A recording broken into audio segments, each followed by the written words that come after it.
بسم اللہ الرحمن الرحیم۔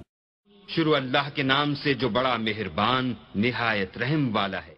إن تجتنبوا كبائر ما تنهون عنه نكفر عنكم سيئاتكم وندخلكم مدخلا كريما۔ اگر تم بڑے بڑے گناہوں سے جن سے تم کو منع کیا جاتا ہے اجتناب رکھو گے تو ہم تمہارے چھوٹے چھوٹے گناہ معاف کر دیں گے اور تمہیں عزت کے مکانوں میں داخل کریں گے۔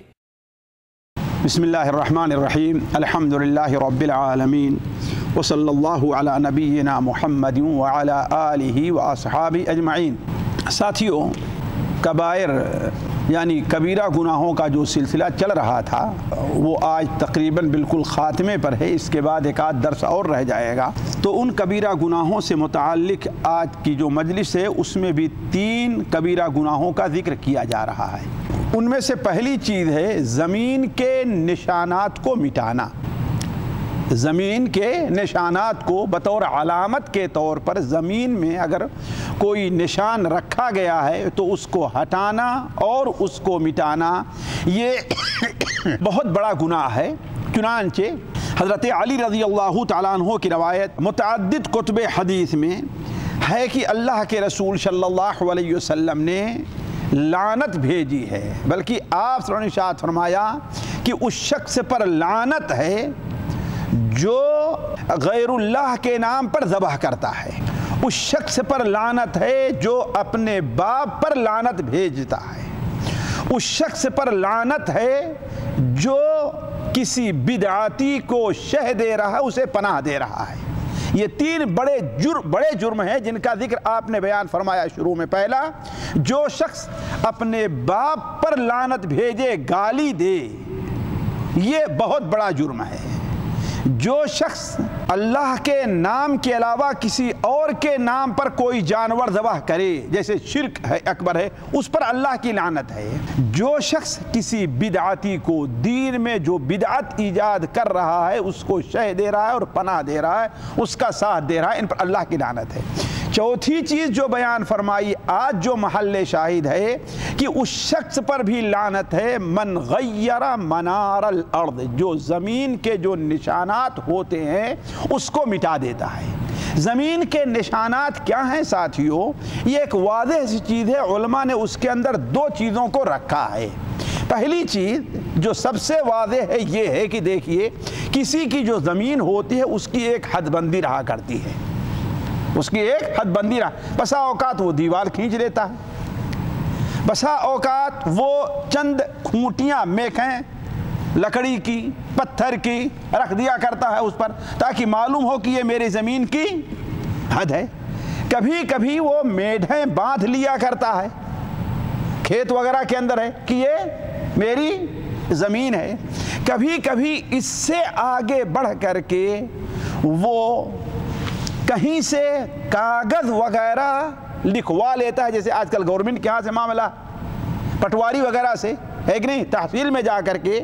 تو یہ ساری چیزیں اگر ہو جائیں، کوئی زمین کسی کی ملکیت میں ہے تو اب اس میں سے کسی بھی طریقے سے تبدیلی کرنا، مثال کے طور پر اس نے میخ لگایا ہے، رات میں جا کر کے وہ سو گیا ہے یا وہ کہیں سفر پر چلا گیا ہے، آپ اس کے پڑوس میں رہتے ہیں، گئے اور اس کو تھوڑا سا زیادہ نہیں کیا، اس لیے زیادہ تو معلوم ہو جائے گا ہر آدمی کو، بس تھوڑا سا 1 بالشت 2 بالشت 1 ہاتھ کیا ہے اس کی طرف کر دیا آپ نے۔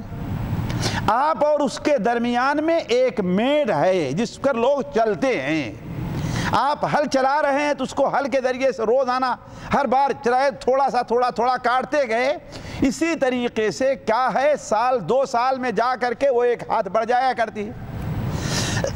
تو یہ جتنی علامتیں ہیں ان علامتوں کو بدلنا یہ کبیرہ گناہ میں داخل ہے، یہ کبیرہ گناہ میں داخل ہے۔ یا کورٹ میں جا کر کے، کچہری میں، تحصیل میں جا کر کے پیسہ کھلا کر کے جو اصل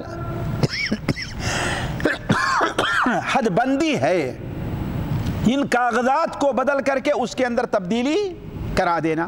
علا کل حال جس ذریعے سے بھی دوسرے کی زمین کو آپ اپنی زمین میں شامل کر لیں اور اصل نشان کو مٹا کر کے، یہی چیز کیا ہے؟ زمین کے نشانات مٹانا ہے، زمین کے نشانات مٹانا ہے، اور یہ وہ چیز ہے جو گناہ کبیرہ ہے۔ کیوں؟ اس لیے کہ اس میں گویا کہ آپ نے دنیا کی لالچ میں آ کر کے اپنے بھائی کا حق مارا ہے، اپنے بھائی کے اوپر ظلم کیا ہے، اپنے بھائی کے ساتھ بغاوت، اخوت کا جو معاملہ آتا ہے اس کے خلاف آپ نے گویا کہ ایک بغاوت کی ہے۔ آپ کے اوپر جو اعتماد کر رہا ہے گویا آپ اس کے اوپر خیانت کر رہے ہیں۔ یہ کام چونکہ چھپ کر کے ہوا کرتا ہے، گویا یہ چوری میں داخل ہے۔ ذرا دیکھیں اس میں کتنی خرابیاں پائی گئیں، اس میں خیانت بھی ہے، اس میں ظلم بھی ہے، اس میں چوری بھی ہے۔ اسی لیے نبی کریم صلی اللہ علیہ وسلم نے اس کی بہت بڑی قباحت بیان کی ہے، بہت بڑی قباحت بیان کی ہے۔ جس حدیث کو ہر مسلمان کو جو اللہ اور آخرت کے دن پر ایمان رکھتا ہے، جو اللہ اور آخرت کے دن پر ایمان رکھتا ہے، اسے اپنے سامنے رکھنا چاہیے۔ وہ حدیث کیا ہے؟ حضرت عائشہ رضی اللہ تعالیٰ عنہ بیان فرماتی ہیں کہ نبی کریم صلی اللہ علیہ وسلم نے ارشاد فرمایا، جو کسی کی زمین ایک بالشت بھر بھی ہڑپ کر لے رہا ہے، کتنا؟ ایک بالشت، قید شبرن، ایک بالش بھر کسی کی زمین لے رہا ہے، تو قیامت کے دن اس زمین کو ایک طبق لے رہا ہے، وہ اس لیے صرف اوپر کا حصہ لے رہا ہے، اس کے گلے میں اس زمین کو 7 طبق بنا کر کے اس کے گلے میں ڈالا جائے گا۔ یعنی اس دنیا میں کوئی آدمی 40 50 60 کلو مٹی اٹھانا مشکل ہو جائے گا اس کے لیے، چہ جائے کہ آخرت میں پتہ نہیں کتنے کلو مٹی اس کے اوپر لادی جائے گی، وہ اس کو کیسے برداشت کر سکتا ہے۔ تو آپ نے بیان فرمایا جو شخص اس زمین میں، اسی لیے مائی عائشہ رضی اللہ تعالیٰ عنہ کے سامنے ان کے بھانجے آئے اور کہا کہ دیکھیے فلاں زمین کے بارے میں میرا اور میرے پڑوسی کا اختلاف ہے۔ مائی عائشہ نے کہا کہ چھوڑ دو اس زمین کو، اس زمین کے تم قریب نہ جاؤ، کہیں ایسا نہ ہو کہ انجانے میں کسی دوسرے کا حق تمہارے حق میں آ جائے۔ ہم نے نبی کریم صلی اللہ علیہ وسلم سے سنا ہے کہ جو کسی کی ایک بالشت بھی زمین ہڑپ کرے گا، قیامت کے دن اسے 7 طبق بنا کر کے اس کے گلے میں ڈالا جائے گا۔ تو یہ پہلا معنی ہے زمین کے نشانات بدلنے کا۔ دوسرا معنی علماء نے اور لیا ہے جس کے بارے میں بہت سے لوگ بسا اوقات غلطی کر جاتے ہیں، وہ یہ ہے کہ دیہاتوں میں، صحرائی علاقوں میں کچھ راستے بنے رہتے ہیں، کچھ راستے بنے رہتے ہیں۔ آج آپ ان صحرائی ان علاقوں میں چلیں، ریاض میں، تو ریاض کے راستے پر یا مجمع کے راستے پر تو آپ دیکھیں گے کہ روڈ کے کنارے کہیں پر ایک ٹائر یا ایسی چیزیں رکھ دی گئی ہیں۔ وہ کیوں رکھی گئی ہیں؟ وہ بیکار نہیں ہیں، وہ بیکار نہیں ہیں، وہ اس لیے رکھی گئی ہیں کہ راہ چلتا مسافر اس سے اپنا راستہ معلوم کر لے۔ خاص طور پر صحرائی راستوں میں جہاں پر بھٹک جانا صرف پریشانی کا سبب نہیں بنتا ہے بلکہ بسا اوقات ہلاکت کا سبب بن جایا کرتا ہے، اس لیے کہ یہاں سے جانا ہے، یہاں مڑنا ہے، یہاں نہ مڑ کر کے اگر وہ سیدھے چلا گیا، جو نشان یہاں پر رکھا اس کو آپ نے مٹا دیا، اگر وہ سیدھے چلا گیا تو اس کا نتیجہ ہلاکت ہی ہوا کرتا ہے۔ تو جو شخص ایسے نشانات کو مٹاتا ہے اس پر اللہ تعالیٰ کی لعنت ہے۔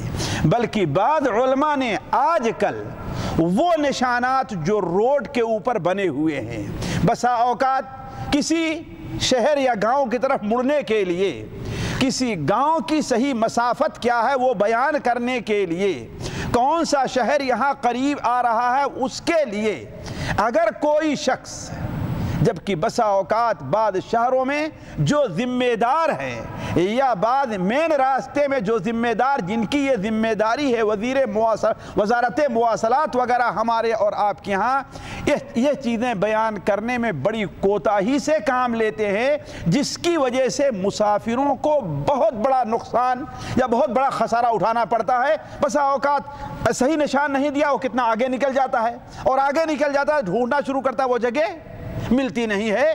تو عصر حاضر میں علماء نے اس حدیث سے یہ چیز بھی مراد لیا ہے کہ زمین کی مسافت ہے، شہر کی مسافت ہے، اور یہ چیزیں ہیں ان کے لیے جو نشانات ہیں ان کو بدلنا یا صحیح طور پر مسافر کے لیے متعین نہ کرنا، یہ بھی اللہ تعالیٰ کی لعنت کا سبب ہے۔ آج کا دوسرا کبیرہ گناہ جس کا ذکر اس مجلس میں ہے وہ نسب میں طعنہ زنی کرنا۔ نبی کریم صلی اللہ علیہ وسلم کا ارشاد، آپ صلی اللہ علیہ وسلم نے ارشاد فرمایا کہ دو ایسی چیزیں ہیں جو ہیں تو وہ کفر کے کام، زمانے جاہلیت کے کام ہیں، وہ جاہلی کام ہیں، ایمان کا اس سے کوئی تعلق نہیں ہے، لیکن میری امت کے لوگ اسے نہیں چھوڑیں گے، میری امت کے لوگ اسے نہیں چھوڑیں گے۔ یہ چیز آپ صلی اللہ علیہ وسلم بطور تنبیہ کے کر رہے ہیں کہ تم ان بدبختوں میں نہ ہونا جو یہ کام کرنا۔ کیوں؟ اس لیے کہ یہ کفر ہیں اور جہالت کے کام ہیں۔ تو دو کام میری امت میں ایسے ہیں جو ہیں تو وہ کفر کے کام یا اہل کفر کے ہیں، زمانے جاہلیت کے ہیں، لیکن میری امت ان کاموں کو نہیں چھوڑے گی۔ وہ کام کون سے ہیں؟ پہلا کام ہے نسب کے اندر عیب لگانا، نسب میں طعنہ زنی کرنا، عیب لگانا، اور دوسرا میت پر بین کرنا، رونا اور ماتم کرنا۔ کسی میت کا بین کرنا یعنی آواز سے رونا، چیخنا اور چلانا، او اب تو میں اجڑ گئی، میرا تو سارا کچھ برباد ہو گیا، میں تو بالکل تباہ ہو گیا، اب تو میرے دنیا میں رہنے کا کوئی معنی ہی نہیں، جس قسم کے الفاظ استعمال کرنا، یہ دونوں زمانے جاہلیت کی چیزیں ہیں جسے اسلام میں جائز قرار نہیں دیا گیا، حرام قرار دیا گیا ہے۔ تو پہلی چیز جس کا تعلق آج کے درس سے ہے وہ کیا ہے کہ نسب میں طعنہ زنی کرنا۔ اصل میں اس کا مقصد کیا ہوتا ہے؟ کسی انسان کے خاندان، کسی انسان کے باپ، کسی انسان کی والدہ کے بارے میں ایسی چیز بیان کی جائے یا ایسی چیز کہی جائے جس کا مقصد سامنے والے کو ذلیل کرنا اور عار دلانا ہے۔ جیسے صحیح بخاری شریف میں ہے کہ حضرت ابو ذر رضی اللہ تعالیٰ عنہ نے حضرت بلال کو کیا کہہ دیا کہ اے کالی کلوٹی کے بیٹے، اس لیے کہ وہ حبشی تھے نا، کیا کہا؟ یبن السودا، اے کالی کے بیٹے۔ آپ نے فرمایا کہ اے ابو ذر انک امرؤ فیک جاہلیہ، یہ جاہلیت کی بات ہے، تم نے جاہلیت کا کام کیا ہے، تم مسلمان اگرچہ ہو چکے ہو لیکن جاہلیت کے جو خیالات ہیں، تصورات ہیں، تمہارے اندر باقی ہیں۔ تو باپ کی طرف سے، والدہ کی طرف سے، خاندان کی طرف سے کسی ایسی چیز کا ذکر کیا جائے جس سے مقصد سامنے والے کو کیا کرنا ہے؟ عار دلانا یا ذلیل کرنا ہے۔ یہی چیز ہے طعن فی الانساب، نسب میں طعنہ زنی کرنا۔ علماء نے اس کی مختلف صورتیں لکھی ہیں، بیان کی ہیں۔ ایک صورت اس کی یہ ہے، مثال کے طور پر ایک شخص ہے، معلوم ہے کہ اس کا گھر یہ ہے، معلوم ہے کہ اس کی والدہ یہ ہے، معلوم ہے کہ اس کا باپ یہ ہے، اس لیے اسی گھر میں پیدا ہوا ہے، پلا اور بڑھا۔ اب آپ کسی شبہے کی بنیاد پر یا آپ کے پاس کوئی دلیل ہی ہے لیکن کوئی علم ہی ہے لیکن آپ اس کو دلیل سے ثابت نہیں کر سکتے، اس سے کہیں کہ تو اپنے باپ کا سچا نہیں ہے، تو ہم سے باتیں کیا کرتا ہے؟ میں جانتا ہوں کہ تیری ماں نے کس کے ساتھ اپنا منہ کالا کیا ہے، یہ بھی نسب میں طعنہ زنی ہے۔ کیوں؟ اس لیے کہ اس کا گھر معروف ہے، اس گھر میں وہ پیدا ہوا ہے، ظاہر بات ہے گھر جس کا رہے گا، بستر جس کا رہے گا، بیٹا اس کا ہی مانا جائے گا۔ الولد للفراش، اسی کا مانا جائے گا۔ اگر تمہارے پاس کوئی ایسی ہے تو کورٹ میں جا کر پیش کرو، دلیل پیش کرو، ورنہ تمہارے اوپر 80 کوڑے برسنے والے ہیں۔ تو چونکہ اس میں ایک عورت کے اوپر جہاں اسے شرم دلائی جا رہی ہے، وہیں ایک عورت کے اوپر گویا کی زنا کی تہمت لگائی جا رہی ہے، اس لیے یہ چیز بہت بڑا گناہ ہے۔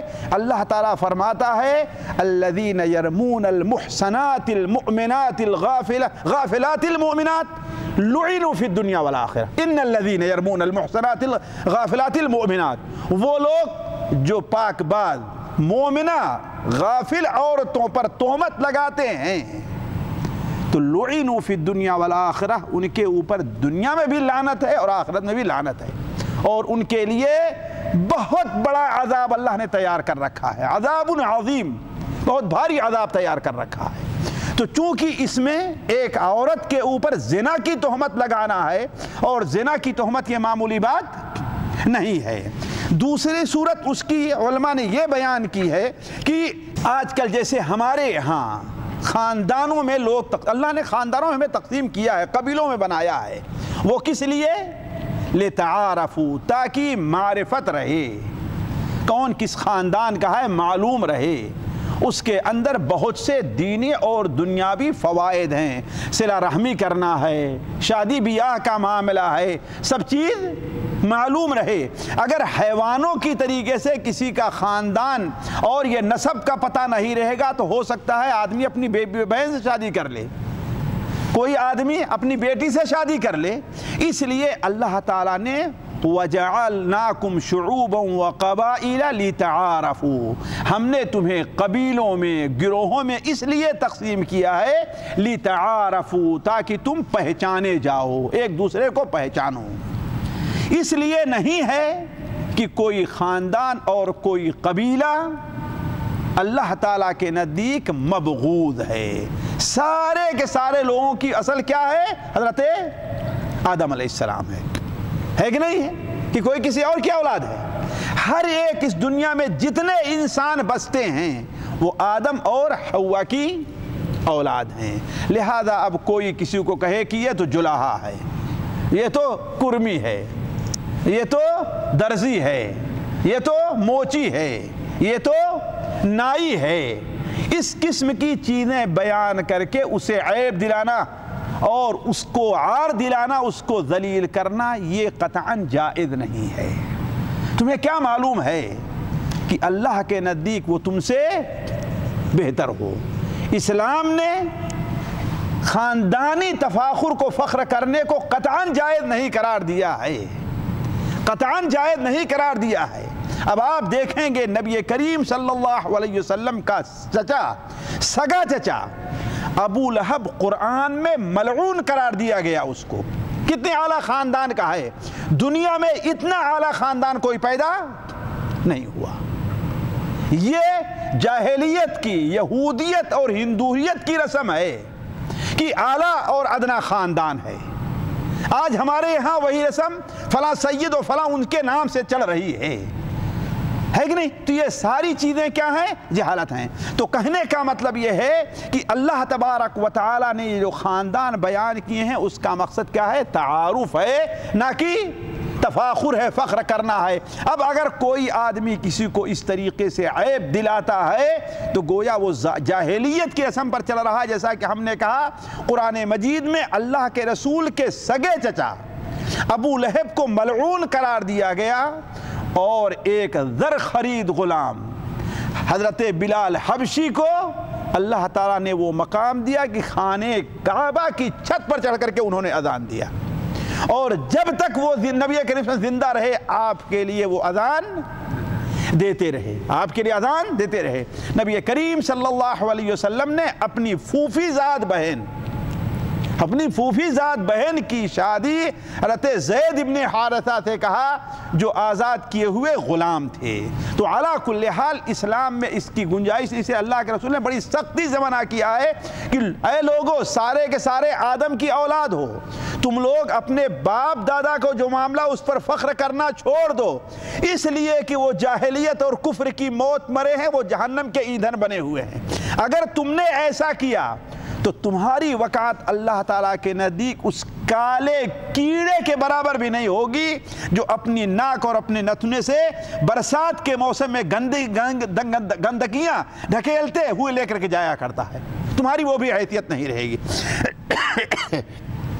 تیسری صورت ہوتی ہے کسی کو کسی کے پیشے کی وجہ سے اسے عیبدار قرار دیا جائے، ہے نا؟ چراتے ہو بکری اور ہمیں منہ دکھانے آئے ہو، کام کرتے ہو بلدیہ میں روڈ پر جھاڑو لگاتے ہو اور ہم سے بات کرنے آئے ہو، ہوتا ہی نہیں ہوتا ہے۔ تو کسی کو کسی کے پیشے کی وجہ سے اسے عیب دار قرار دینا یہ بھی ناجائز اور حرام ہے۔ دنیا میں جتنے نبی آئے ہیں سارے نبیوں نے بکریاں چرائی ہیں۔ حضرت موسیٰ علیہ السلام 10 سال تک بکریاں چراتے رہے، کتنا؟ 1-2 سال نہیں، 10 سال تک بکریاں چرائے ہیں، ایک عورت کے لیے، ایک عورت کی مہر کے لیے 10 سال تک بکریاں چرائے ہیں۔ اور حضرت زکریا علیہ السلام نجار بڑھئی تھے، کیا تھے؟ نجار تھے، بڑھئی تھے۔ تو کسی پیشے سے کسی کی عزت پر کوئی فرق نہیں پڑتا، اصل معاملہ کس کا ہے؟ ان اکرمکم عند اللہ اتقاکم۔ تیسری چیز یا تیسرا کبیرہ گناہ آج جو ہے وہ وصیت میں سے نقصان پہنچانا ہے۔ وصیت سے نقصان پہنچانا کیا ہے؟ اللہ تعالیٰ سے قرآن مجید ارشاد فرماتا ہے من بعد وصیت یوصی بہا او دین غیر مضار وصیۃ من اللہ۔ یہ جو میراث کی تقسیم کا معاملہ ہے کہ باپ کا اتنا حصہ ہے، ماں کا اتنا حصہ ہے، شوہر کا اتنا حصہ ہے، بیوی کا اتنا حصہ ہے، یہ کب ہوگا؟ جب کہ قرض پہلے ادا کر دیا جائے اور اگر کچھ وصیت کی ہے تو وصیت کو نافذ کر دیا جائے تو، یعنی مرنے والا مرنے سے پہلے کچھ وصیت کر کے گیا ہے کہ ہاں بھائی میرے مال سے 5%، میرے مال سے 10%، میرے مال سے 2.5%، یہ کیا کرنا؟ فلاں کو دے دینا، فلاں کو دے دینا۔ تو یہ چیز ایک شرعی چیز ہے، ایک شرعی چیز ہے، لیکن اللہ تعالیٰ فرماتا ہے اس وصیت کا مطلب ہے لوگوں کو، کسی وارث کو نقصان پہنچانا نہ ہو۔ اگر مقصد نقصان پہنچانا ہے تو یہ چیز کیا ہوگی؟ ناجائز اور حرام ہوگی۔ بلکہ اس سلسلے میں ساتھیوں ہمارے یہاں بڑی کوتاہی رہتی ہے، آج تفصیل سے بیان کرنے کا موقع نہیں ہے۔ ایک حدیث جو سنن ابو داؤد میں، سنن ترمذی میں، سنن ابن ماجہ میں حضرت ابو ہریرہ سے مروی ہے، نبی کریم صلی اللہ علیہ وسلم نے ارشاد فرمایا کہ ایک مرد یا عورت 60 سال تک جنت میں جانے کا کام کرتے رہتے ہیں۔ ذرا سوچئے کہ 60 سال تک کام کرتا رہا ہے اور 15 سال کے بعد بالغ ہوا تو کتنا اس کی عمر ہوگی؟ اب جی 75 سال ہو گئی ہے نا اس کی عمر، کتنا ہوئی ہے؟ گویا 75 سال کی عمر کو پہنچ چکا ہے۔ اس ساری عمر میں وہ کیا کام کرتا رہا ہے؟ جنت میں جانے کا کام کرتا ہے، لیکن آخری وقت میں ایک ایسا کام کر جاتا ہے کہ جہنم واجب ہو جاتی ہے اس کے اوپر۔ اور وہ کیا کام ہے؟ وصیت کے اندر گڑبڑی کر جاتا ہے، جیسا کہ آج کل ہمارے یہاں بہت ہوتا ہے۔ کسی کی ایک بیٹی ہے، کسی کی ایک بیٹی ہے، اس کے کوئی بیٹا نہیں ہے، تو سوچتا ہے کہ اگر ایسے چھوڑ کر کے جائیں گے تو ہمارے بھائی لوگ اس پر قابض ہو جائیں گے، لہذا سارا مال اپنی بیٹی یا اپنے داماد کے نام لکھ دیتا ہے۔ تو 60 سال تک جنت میں جانے کا کام کرتا رہا، جب موت کا وقت آیا تو ایک ایسا کام کر کے گیا کہ وہ جہنم میں جانے کا۔ تو تو مضار للوصیہ، وصیت کے اندر اضرار نقصان پہنچانے کی بہت سی صورتیں ہیں، چند صورتوں کا ہم نے یہاں پر ذکر کیا ہے، اسے پڑھ لیجئے گا۔